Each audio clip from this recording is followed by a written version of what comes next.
Hello friends, welcome to my YouTube channel. So friends, आज हम discuss करने वाले हैं गवर्नर एंड पेल्टन टरबाइन का नियंत्रक। गवर्नर क्या होता है? गवर्नर रनर की गति को नियंत्रित करता है, जिससे हमारा जो कार्य होता है वो हमें नियत प्राप्त होता है। तो चलिए फ्रेंड्स, देख लेते हैं रिटर्न में। जल टरबाइन के नियंत्रण से तात्पर्य है कि रनर की गति को नियंत्रित करना। गवर्नर क्या करता है? जो रनर की गति होती है उसे नियंत्रित करता है, जिससे हमें नियत कार्य प्राप्त होता है। सामान्य स्थिति में जल टरबाइन एक नियंत्रित कार्य पर कार्य करता है। जो सामान्य स्थिति होती है वो उस टाइम पर क्या करता है? नियंत्रित कार्य पर, नियत कार्य पर वह कार्य करता है। ओके। तथा लोड में किसी प्रकार का परिवर्तन गति को प्रभावित नहीं करता, और लोड में किसी भी प्रकार का परिवर्तन प्रभावित नहीं करता है। गति नियंत्रक के लिए हमें तेल दाब नियंत्रक का इस्तेमाल करते हैं। तो फ्रेंड्स, ये तो थी एक छोटी सी डेफिनेशन गवर्नर की। तो फ्रेंड्स, देख लेते हैं आप पेल्टन टरबाइन का नियंत्रण। फ्रेंड्स, इसका एक डायग्राम है, हम डायग्राम देख लेते हैं। फर्स्टली देखिए, ये है डायग्राम हमारा, ये इस टाइप से। देखिए ये क्या करता है, हम पहले डायग्राम जान लेते हैं।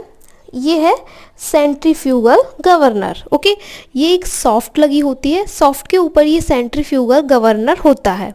ये साइड में 2 बॉल्स होती हैं, फ्लाई बॉल्स, इन्हें हम फ्लाई बॉल्स बोलते हैं।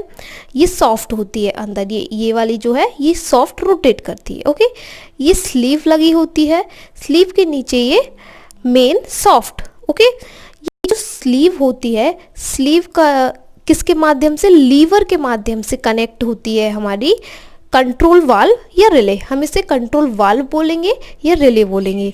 ये स्लीव की सहायता से कनेक्ट होती है।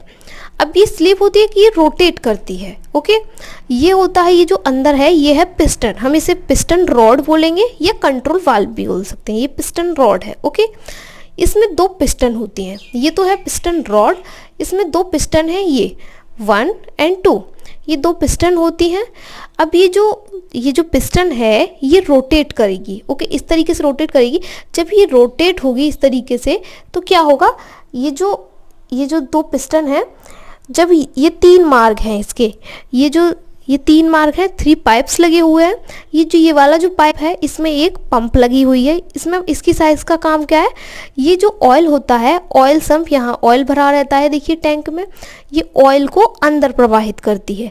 पंप की मदद से ये ऑयल को अंदर प्रवाहित करेगी, और ये दोनों पाइप्स ये जो हैं ये ऑयल को बाहर इसमें प्रवाहित करते हैं, मतलब निकास करते हैं। ओके, तो ये जो है पिस्टन, ये जो पिस्टन है जब ये हमारी रोटेट करती है तो किसी टाइम तो ये वाला मार्ग बंद हो जाता है, ये ऊपर की ओर रोटेट करेगी तो ये ऊपर हो जाएगी, ये वाला मार्ग बंद हो जाएगा, तो उस टाइम ये वाला खुल जाएगा, तो ये खुल जाएगा। इसमें से क्या होगा, ऑयल बाहर की ओर निकलेगा। और जब ये ऊपर की ओर होगी इस तरीके से, जब कुछ टाइम के लिए ये वाला मार्ग खुलेगा तो ये हमारा ये ऑयल है यहाँ से अंदर प्रवाहित होगा।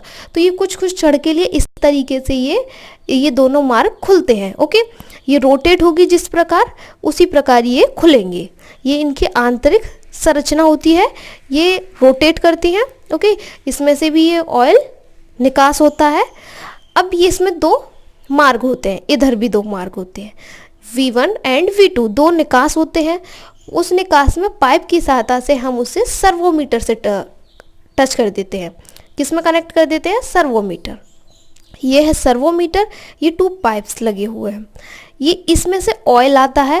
ये सर्वोमीटर है, ये क्या है? सॉफ्ट। ये है पिस्टन रॉड, हम इसे पिस्टन रॉड बोलेंगे या रिलीज सिलेंडर। ओके, ये पिस्टन रोड के ये जो बाहरी सिरे पर यहाँ हम लगा देते हैं नोजल। ओके, नोजल लगा देंगे, इसे नोजल बोलते हैं। देखिए ये है स्पीयर, यहाँ हमारी टरबाइन लगी होती है।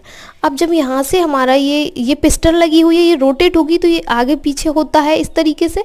इसमें जब ऑयल आएगा तो उसमें प्रेशर बनेगा, प्रेशर बनने की वजह से ये पिस्टन आगे की ओर चली जाएगी, कभी पीछे की ओर इस तरीके से पुश करेगा। ये ऑयल जब इसमें आएगा तो ये इसे दाब देगा।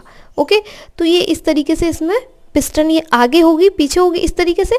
यहाँ हमारी टरबाइन लगी होती है, यहाँ पर टरबाइन रोटेट करती है। तो ये तो है पेल्टन टरबाइन का नियंत्रण। तो फ्रेंड्स ये जो डायग्राम है, डायग्राम बहुत ही मोस्ट इंपॉर्टेंट होता है, इसलिए डायग्राम को एक बार अच्छे से देख लिए। आप स्क्रीनशॉट ले सकते हैं डायग्राम का, देखिए ये इस तरीके से एंड ये ओके। तो अब इसकी हम वर्किंग देख लेते हैं। वर्किंग इसकी 2 टाइप्स में होती है।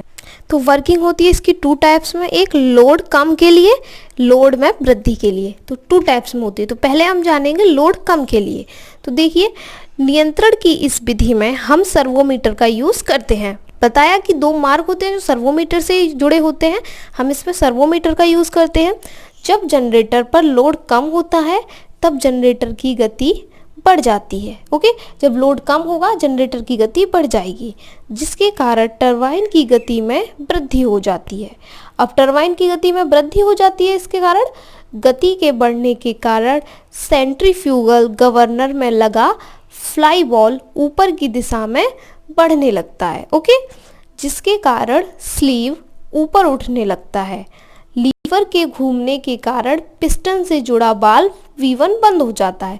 मैंने बताया कुछ समय के लिए ये मार्ग V1 और ये इस तरीके से ओपन होते हैं, कभी क्लोज होते हैं। ओके, V1 बंद हो जाता है तब V2 ओपन हो जाता है। जब V1 बंद होगा तो V2 ओपन हो जाएगा। ओके, कुछ टाइम के लिए एक मार्ग खुलता है, दूसरा बंद हो जाता है। ऑयल संप से तेल निकलकर ऑयल पंप की सहायता से सर्वोमीटर में जाता है, जिससे जल के प्रवाह को नोजल में नियंत्रित करते हैं। ओके, तो जो ऑयल संप होता है उससे जो निकलकर ऑयल कहाँ जाता है, सर्वोमीटर में। सर्वोमीटर से निकलकर ये सर्वोमीटर में जाता है, जिससे जल का प्रवाह और नोजल में नियंत्रित करता है। ओके, अब देख लेते हैं हम लोड में वृद्धि के लिए। जब लोड में हमारी वृद्धि होती है तो क्या होता है, यदि लोड में वृद्धि हो जाए तो यह क्रिया उल्टी हो जाती है। अब जैसी जैसी क्रिया उसमें थी, इसमें जस्ट अपोजिट हो जाएगी, अपोजिट हो जाती है और टरबाइन को अधिक मात्रा में जल प्राप्त होता है। और इसको क्या होता है, टरबाइन को अधिक मात्रा में जल प्राप्त होगा तो ये क्रिया हमारी अत्यधिक अच्छी रहती है हाइड्रो पावर प्लांट के लिए। ओके, तो फ्रेंड्स ये तो थी कुछ टॉपिक्स। चलिए फ्रेंड्स मिलते हैं नेक्स्ट वीडियो में, जब तक के लिए बाय बाय, टेक केयर।